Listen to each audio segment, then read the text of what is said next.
ఏపీలో ఇవాళ ఓ అరుదైన ఘటన చోటు చేసుకుంది. మంత్రి డిప్యూటీ సీఎం పవన్ కళ్యాణ్ తన శాఖతో పాటు ఇతర శాఖల అధికారులతో కూడా కాస్త గంభీరంగానే మాట్లాడతారు. సమీక్షలు నిర్వహించిన ఆదేశాలు ఇచ్చినా సున్నితంగానే ఇస్తూ ఉంటారు. వారి గురించి ఎక్కువగా మాట్లాడినట్టు ఎక్కడా కనిపించదు. కానీ ఇవాళ మాత్రం ఓ అధికారిని, అందులోనూ మహిళా కలెక్టర్ ని పవన్ కళ్యాణ్ ఆకాశానికి ఎత్తేశారు. ఇవాళ రాష్ట్ర వ్యాప్తంగా జరుగుతున్న మెగా పీటీఎం కార్యక్రమంలో భాగంగా పల్నాడు జిల్లా చిలకలూరిపేటకి పవన్ కళ్యాణ్ వెళ్లారు. అక్కడ ఏర్పాటు చేసిన కార్యక్రమంలో పాల్గొంటూ తెలుగు భాషని ప్రోత్సహించేందుకు స్థానిక కలెక్టర్ కృతికా శుక్లా చేస్తున్న కృషిని గమనించారు. దీంతో అనంతరం జరిగిన సభలో పవన్ కళ్యాణ్ ఈ విషయాన్ని ప్రత్యేకంగా ప్రస్తావించారు. కలెక్టర్ కృతిక హర్యానా నుంచి వచ్చిన ఇక్కడ మన భాష గురించి పడుతున్న తపన్ని పవన్ కళ్యాణ్ గుర్తించారు. తెలుగు భాషపై ఆమెకున్న అభిమానం, నిబద్ధతని ఆయన ప్రత్యేకంగా కొనియాడారు. ఇతర ప్రాంతాల వారికి మన మాతృభాషపై ఉన్న గౌరవంపై పవన్ కళ్యాణ్ చేసిన ఈ వ్యాఖ్యలు ఈ కార్యక్రమంలో పాల్గొన్న వారి దృష్టిని ఆకర్షించాయి.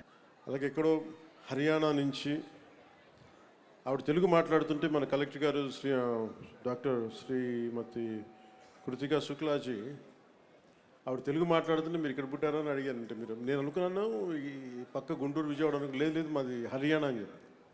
అంటే ఎక్కడో హర్యానా నుంచి వచ్చి మన మాతృభాషని మనం నేర్చుకోవడానికి ఇబ్బంది పడతా ఉంటే మన మాతృభాష నేర్చుకొని పిల్లలు ఏం ఎక్స్ప్లెయిన్ చేస్తాం దాన్ని ఇంకా మరింతగా వివరించి ఆవిడ చెప్పడం నిజంగా నాకు చాలా ఆనందం అనిపించింది. వారికి హృదయపూర్వక ధన్యవాదాలు.